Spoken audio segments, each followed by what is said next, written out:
Hello students, welcome to our YouTube channel commerce study classes. तो प्यारे बच्चों, उम्मीद करते हैं कि आप लोग बहुत ही अच्छे होंगे और बहुत अच्छे से आप अपने आने वाले अपकमिंग यूजीसी नेट दिसंबर 2024 के लिए प्रिपरेशन स्टार्ट कर दिए होंगे। तो प्यारे बच्चों, आज के इस वीडियो में हम लोग डिस्कस करने वाले हैं unit 5 business statistics and research. इस यूनिट से रिलेटेड एक बहुत ही इंपॉर्टेंट टॉपिक है, that is parametric test and non parametric test, जो कि आपके एग्जाम के लिए बहुत ही ज्यादा इंपॉर्टेंट होता है। ठीक है, आज की इस वीडियो में हम लोग पैरामेट्रिक टेस्ट को डिस्कस करेंगे, नॉन पैरामेट्रिक टेस्ट को हम लोग आगे नेक्स्ट वीडियो में डिस्कस करेंगे। तो चलिए शुरू करते हैं बिना किसी देरी के। और अगर आप लोग चैनल पर नए हैं तो चैनल को सब्सक्राइब करना, वीडियो को लाइक करना, शेयर करना ना भूलें।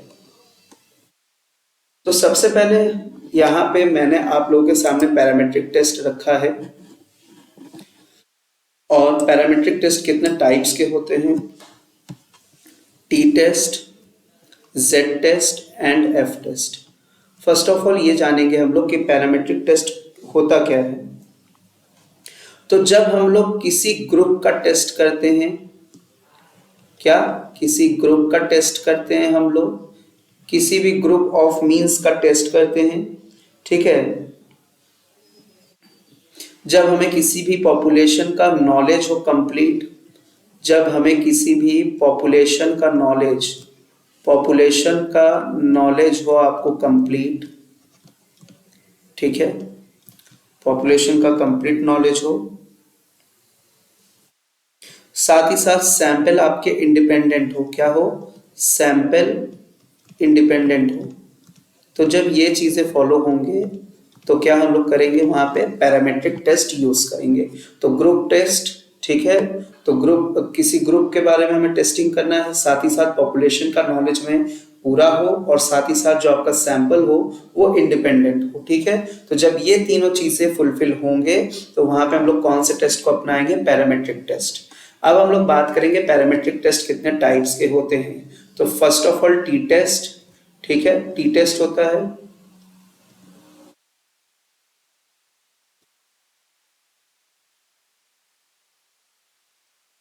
तो T test, then Z test, फिर उसके बाद एफ टेस्ट, ठीक है। तो एक एक करके हम लोग टेस्ट को यहाँ पे जानेंगे कि टी टेस्ट क्या होता है, कहाँ यूज होता है, क्या एप्लीकेशन है, क्योंकि आपके एग्जाम में इन्हीं से सवाल पूछे जाते हैं। सबसे पहले टी टेस्ट का इस्तेमाल वहां होगा जहां पे सैंपल साइज क्या होगा, स्मॉल होगा। Very very important, sample size small, कितना small sir, n less than 30, मतलब जहां पे लेस देन 30 आपके ऑब्जर्वेशन होंगे वहां पे टी टेस्ट का यूज किया जाएगा। टी टेस्ट को डेवलप किसने किया था, विलियम गॉसेट के द्वारा डेवलप किया गया था 1908 में। कब डेवलप किया गया था प्यारे बच्चों, विलियम गॉसेट के द्वारा 1908 में डेवलप किया गया था। टी टेस्ट को हम लोग स्टूडेंट टी टेस्ट के नाम से भी जानते हैं, या आप में से बहुत सारे स्टूडेंट्स को पता होगा कि टी टेस्ट को हम लोग स्टूडेंट टी टेस्ट भी कहते हैं, ठीक है। इंपॉर्टेंट चीज क्या है, इसका फॉर्मूला जानना। तो टी टेस्ट को कैसे हम लोग कैलकुलेट करेंगे, तो ये देखिए, मीन लिया, sample mean minus population mean divided bye standard deviation of S means standard deviation of sample and N means number of observation। तो पॉपुलेशन सैंपल का mean minus population mean divided by standard deviation of sample, फिर divided by number of observation का root लेना है। तो ऐसे हम लोग टी टेस्ट का कैलकुलेशन करते हैं। नेक्स्ट है uses of T test. T test का इस्तेमाल कहाँ किया जाता है या एप्लीकेशन कहाँ है। तो टी टेस्ट का इस्तेमाल कहाँ होगा, जहां साइज ऑफ सैंपल क्या होगा प्यारे बच्चों, साइज ऑफ सैंपल स्मॉल होगा, that is an less than 30। Degree of freedom की बात करें अगर हम लोग, तो डिग्री ऑफ फ्रीडम कैसे कैलकुलेट करेंगे, वी डिनोट कर रहा है डिग्री ऑफ फ्रीडम, ये कैलकुलेट होगा n-1 रखेंगे तो डिग्री ऑफ फ्रीडम कैलकुलेट हो जाएगा। वेरी वेरी इंपॉर्टेंट पॉइंट ये आपके एग्जाम के लिए, T test is used for test of significance of regression coefficient in regression model. कभी कभी यही चीजें स्टेटमेंट फॉर्म में आ जाते हैं आपके एग्जाम में, साथ ही साथ ये एजर्शन रीजन में भी आ जाते हैं, ठीक है, एजर्शन रीजन में भी आ जाते हैं ये सारी चीजें। तो इन बातों का आपको ध्यान रखना है। तो वेरी वेरी इंपॉर्टेंट पॉइंट है ये आपके लिए। T test is used for test of significance of regression coefficient in regression model. ठीक है, next point, we use the t test when parameter of population are normal। तो याद रखना है कि t test का इस्तेमाल वहां करेंगे जहां population parameter क्या हो, नॉर्मल हो। क्या हो प्यारे बच्चों, नॉर्मल हो। वेरी वेरी इंपॉर्टेंट पॉइंट ये भी आपके लिए। ठीक है, स्टेटमेंट बेस में कभी कभी ये सारे स्टेटमेंट डायरेक्ट रख दिए जाते हैं आपके एग्जाम में। Population variable are unknown, population variable क्या होना चाहिए, अननोन होना चाहिए। Next, correlation of coefficient in population is zero, correlation coefficient क्या होना चाहिए, जीरो होना चाहिए। सारे के सारे पॉइंट्स अपने आप में सवाल और जवाब दोनों है, इसीलिए बहुत इंपॉर्टेंट चीज है। आप अपने कॉपी पे भी चीजों को नोट डाउन करते रहिए साथ साथ। ठीक है, इसको हम लोग ऑल्सो कॉल, टी टेस्ट को हम लोग स्टूडेंट टी टेस्ट तो कहते हैं, साथ ही साथ वेल्च टी टेस्ट भी कहते हैं। क्या कहते हैं प्यारे बच्चों, वेल्च टी टेस्ट भी कहते हैं इसको हम लोग।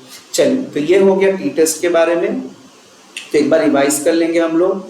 तो टी टेस्ट का फॉर्मूला है ये sample mean minus population mean divided by standard deviation of sample under root N.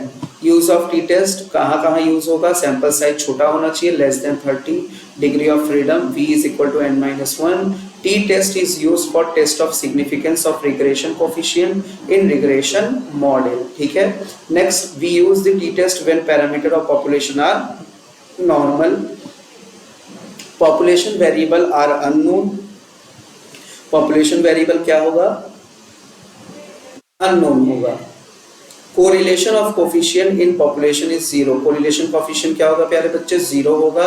इसको हम लोग वेल्च टी टेस्ट भी कहते हैं। ठीक है, नेक्स्ट आगे बढ़ेंगे हम लोग, जेड टेस्ट के बारे में पढ़ेंगे अब हम लोग। दूसरा जो पैरामेट्रिक टेस्ट है वो हमारा जेड टेस्ट है।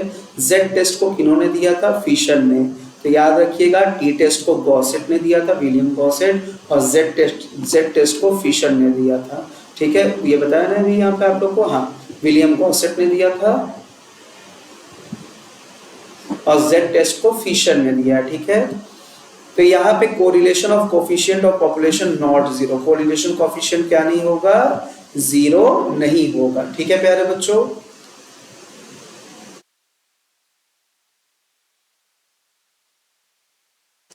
चलिए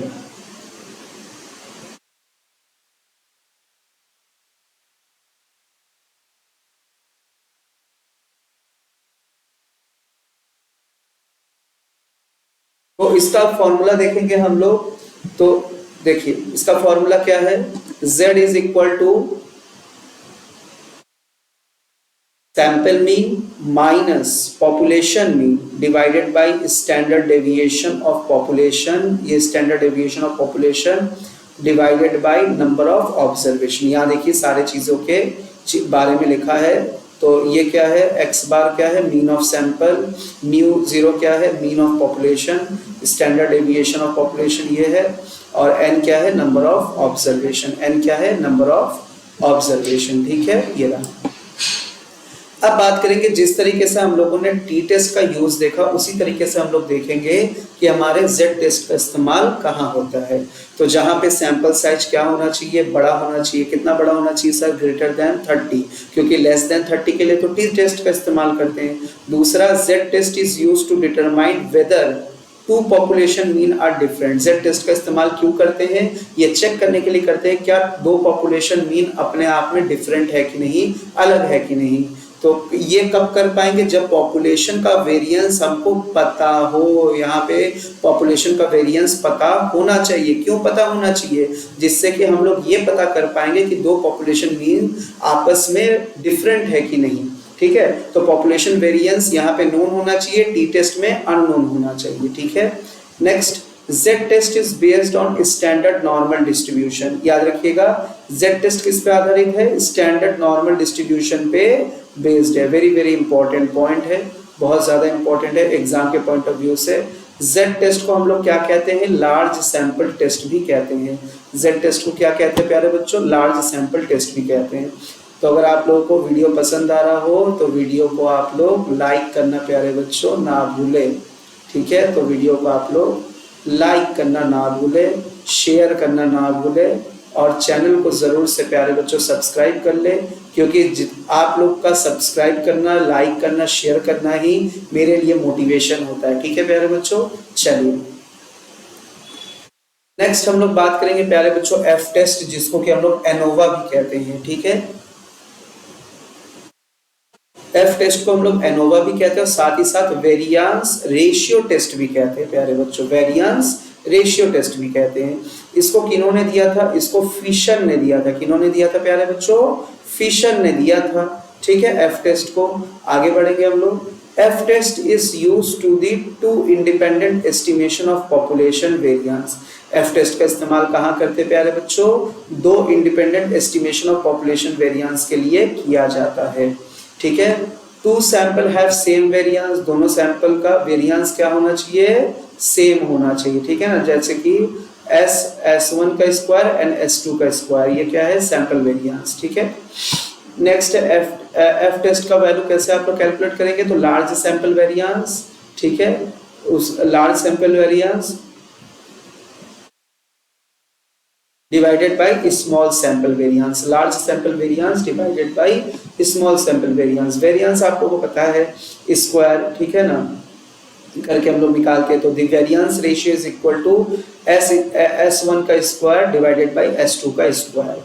degree of freedom for larger population variance is V1 and smaller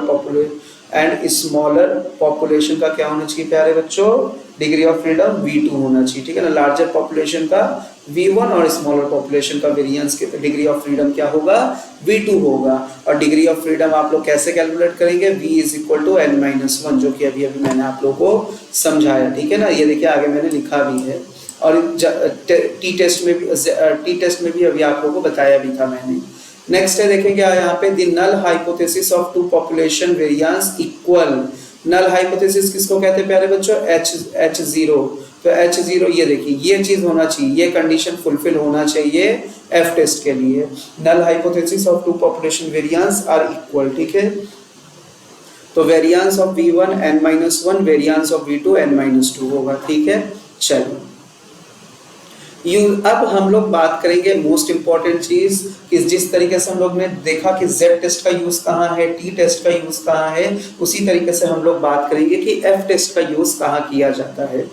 तो F test is use for comparing the ratio of the two variance S1 square and S2 square. ठीक है, sample क्या होना चाहिए यहाँ पे? डिपेंडेंट होना चाहिए कि इंडिपेंडेंट होना चाहिए? तो सर सैंपल यहाँ पे इंडिपेंडेंट होना चाहिए। ठीक है, next F test never be negative because upper value is greater than lower. F test कभी भी नेगेटिव नहीं होगा क्योंकि अपर वैल्यू हमेशा बड़ा होता है लोअर वैल्यू से। तो एफ टेस्ट कभी भी नेगेटिव नहीं होता, ये बात याद रखिएगा आप लोग। ठीक है, test of overall significance of regression by F test.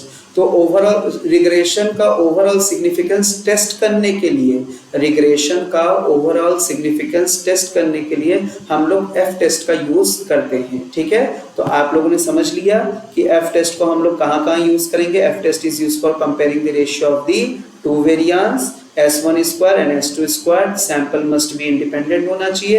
F test never भी नेगेटिव, कभी नेगेटिव नहीं हो सकता क्योंकि अपर वैल्यू ज्यादा होती है लोअर वैल्यू से। और testing of overall significance of regression by F test. तो रिग्रेशन का ओवरऑल सिग्निफिकेंस को टेस्ट करने के लिए हम लोग एफ टेस्ट का इस्तेमाल करते हैं। ठीक है, तो प्यारे बच्चों आज के इस वीडियो में इतना ही। ठीक है, आप लोग जरूर कमेंट बॉक्स में कमेंट करिएगा कि आप लोग को समझ में आया कि नहीं। कहीं पे कोई डाउट है वो भी आप लोग कमेंट करिएगा, उसको हम नेक्स्ट वीडियो में बिल्कुल कोशिश करेंगे कि आप तक हम क्लियर कर सके चीजों को। ठीक है, तो प्यारे बच्चों आज के इस वीडियो को हम लोग यहीं तक रखते हैं। वीडियो को लाइक करना, शेयर करना, सब्सक्राइब करना, चैनल को बिल्कुल ना भूलिएगा। ठीक है, तो मिलते हैं हम लोग नेक्स्ट वीडियो में। तब तक के लिए स्वस्थ रहिए, मस्त रहिए, बहुत अच्छे से पढ़ाई करते रहिए, अपने ड्रीम्स को अचीव करिए, अपने माँ बाप के ड्रीम्स को अचीव करिए। ठीक है, थैंक यू सो मच।